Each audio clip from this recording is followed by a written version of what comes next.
Hey guys, tonight we're going back, way back, to the bustling, baking streets of ancient Mesopotamia, where the dust never settles, and neither does the food in your teeth.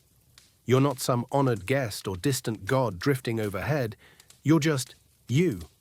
But instead of scrolling through your phone, you're trudging down a sun-baked lane in Ur, hoping your sandals hold up and your breath doesn't get you kicked out of the date market.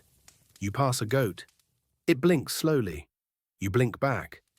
Everywhere smells like a blend of barley stew, stagnant canal water, and something suspiciously like burnt onions. It's 2500 BCE, and you've got a mouthful of grit from the dust-choked wind. You try to rub your teeth with a corner of your robe. It only makes things worse. Your gums feel like sandpaper. Your tongue's questioning its life choices. You need a toothbrush. But of course, that hasn't been invented yet. Not exactly. See, dental care in ancient Mesopotamia was a strange mix of magic, mud, and guesswork. Brushing your teeth wasn't a morning routine. It was more of an improvisational ritual involving whatever was lying around, and maybe a quick prayer or two to appease the demon thought to be chewing on your molars. You walk past rows of traders shouting prices in Akkadian. One guy's selling dried figs, another's got baskets of river reeds, a third is standing behind a clay table piled high with what look like carved sticks. For the mouth, he shouts, freshen your soul and your breath. You pause. Maybe those sticks are more useful than they look. So before you get comfortable, take a moment to like the video and subscribe, but only if you genuinely enjoy what I do here. And let me know in the comments where you're listening from and what time it is. I love seeing how far this little community stretches. Now dim the lights, maybe turn on a fan for that soft background hum, and let's ease into tonight's journey together. You step closer to the stick vendor. He eyes your teeth. Too much beer, he asks. Too many dates? You mumble something unintelligible, partly out of embarrassment, partly because your mouth is full of Mesopotamian sludge. He hands you a twig. It's about the length of a pen, frayed at one end, with a faint, sweet smell, almost like anise or licorice. It's from the Salvadora persica tree, though you wouldn't know that yet. All you know is it doesn't look like a rock, and it doesn't smell like sewage. That's already a win. You chew, he says, then you scrape. And so you chew. At first, the fibers are stiff, like trying to bite through a broom handle, but after a few minutes, the end softens, spreading out like a primitive brush. You drag it across your teeth. It's not unpleasant, and better than your robe. The taste is mildly minty. Or maybe that's just a suggestion from your desperate brain. Around you, people are doing the same, gnawing on twigs while gossiping about temple politics and the price of grain. It's a communal thing, a daily thing, and although nobody calls it a toothbrush, that's what this is. The ancestor of that sleek little plastic wand in your bathroom. In fact, archaeologists have found references to these chewing sticks in Sumerian texts. Long before the Chinese invented bristle brushes, and eons before toothbrushes would glow and vibrate with electric smugness. It was low-tech. It was biodegradable, and it kind of worked. You wander farther into the market, brushing as you go. A child sees you and laughs. Clearly you're doing it wrong. He shows you a better grip. Not like a spear, he says, like a flute. Okay, fine. Like a flute. The dust settles briefly as a cool breeze snakes between clay buildings. Someone's cooking lentils, and your newly cleaned mouth is actually ready to eat. But first, a tiny crisis. Your gums are bleeding. Just a little. The twig was maybe a bit too enthusiastic. You look around for help and find an old woman selling tiny vials of oil and bundles of crushed herbs. She offers you something dark and sticky in a small ceramic cup. Oil of sheep fat, she whispers, mixed with coriander and salt. Swish gently. You swish. You regret. It tastes like regret. But oddly, your mouth does feel soothed afterward. And that's when you realize something. People here, in this city of ziggurats and reed houses, take oral hygiene seriously, even if their methods seem a little rustic. Historians still argue whether Mesopotamians cared more about medical function or magical protection when it came to dental rituals. Was it about fresh breath, divine favor, or just avoiding pain? You're beginning to think it's all of the above. Later, you watch a scribe carefully clean his teeth before copying a tablet. He dips his twig in a bowl of ground charcoal and lime, muttering a line to a minor healing god. You ask him why. "If I miswrite a symbol," he says, "I could offend the king." Or the gods. Clean teeth, clean hands, clean thoughts. Makes sense, kind of.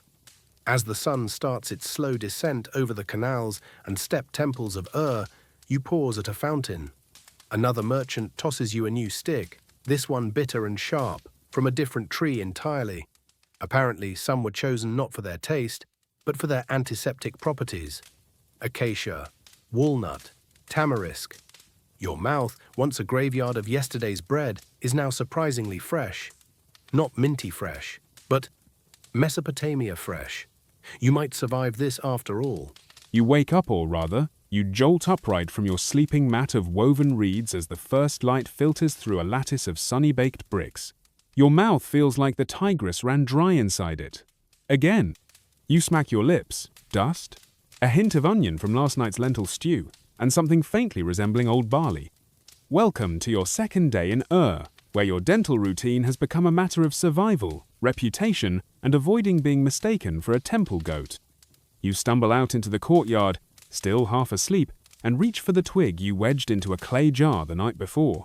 It's frayed and stiff from yesterday's enthusiastic chewing. Not ideal. But someone, maybe the boy who laughed at you yesterday, has left a small bundle of fresh twigs beside your mat. How thoughtful. Or maybe they just want you to stop breathing near the bread stools. You pick one. Chew. The bark is bitter, earthy, and oddly familiar. It's willow. Not your favorite, but it'll do. As the fibers loosen, you start scraping again, this time with a bit more technique, the motions becoming rhythmic meditative, even. It's not exactly luxury spa treatment, but there's something satisfying about using a stick that grows beside the canal to fight the morning's foulness. The neighbor's goat watches approvingly. Or maybe that's just gas. As you head into the street, you pass a line of workers headed to the ziggurat construction site. One of them gnaws on a root while walking, his other hand swinging a basket of tools. He catches you staring and holds out the chewed end of his stick like it's a gift. "Licorice root," he says. "Sweet, softens fast." You thank him hesitantly and accept it, noting the distinctly sweet, almost syrupy taste. You've stumbled onto one of Mesopotamia's most popular oral hygiene hacks, Glycyrrhiza glabra, or true licorice. Not just for candy, it's antibacterial, tasty, and ideal for scrubbing off yesterday's leftover pomegranate seeds. Historians still argue whether the use of licorice in Mesopotamia was purely medicinal, or whether it also had ritual significance, particularly in temple purification rites. Regardless, it's a fan favorite among your neighbors, and certainly better than whatever that sheep fat mouthwash was. A group of children runs past, each armed with their own tiny stick. One is licking hers like a treat. Another is sucking on a bit of mint leaf tied around the bark with string. You're not sure if it's hygiene or playtime, but either way, the tradition's being passed down stick by stick, twig by twig. You arrive at the market again, greeted by a sea of familiar smells and unidentifiable noises. The toothbrush vendor from yesterday waves you over. "You chew like a foreigner," he teases. "Want to try a brush with bark strips?" He pulls out something different this time, a bundle of bark that's been shaved into thin, flexible curls, then bundled together with plant fiber into a kind of fan shape. "Chew and sweep," he says, demonstrating with exaggerated flair. You give it a try. It's like brushing with a small broom dipped in tree sap. Not terrible. A bit splintery. While you're still brushing, a priest walks by with the serene disinterest of someone whose breath probably smells like frankincense and divine mystery. He glances at your improvised brush, nods once, and keeps walking. Progress. You duck into a shaded corner of the market to finish your morning ritual. There, beside a potter shaping clay bowls, an old man is preparing something curious, a paste of ash, crushed seashell, and what appears to be dried fig skin. He's applying it with the tip of a reed, scraping gently at his lower teeth. He looks at you and shrugs. It's not glamorous, but it works. Keeps the worms away. You squint. Worms? Ah, yes, the ancient theory of the toothworm. Mesopotamians believed that cavities and dental pain were caused by tiny worms burrowing into your teeth. If your molars ached, it wasn't because you skipped brushing, it was because some invisible squiggler was setting up camp in your enamel. A clay tablet from around 1800 BCE even describes an incantation to drive out the worm. It goes something like this. The worm begged to live in the tooth, and when the gods asked what it would eat, it replied, "I shall eat the blood of the tooth, and I shall eat the flesh of the gum." And that, apparently, was persuasive enough for the gods to let it in. You'd prefer minty licorice. Thanks. Still, it explains why so many chewing sticks come wrapped in herbs or dipped in oils.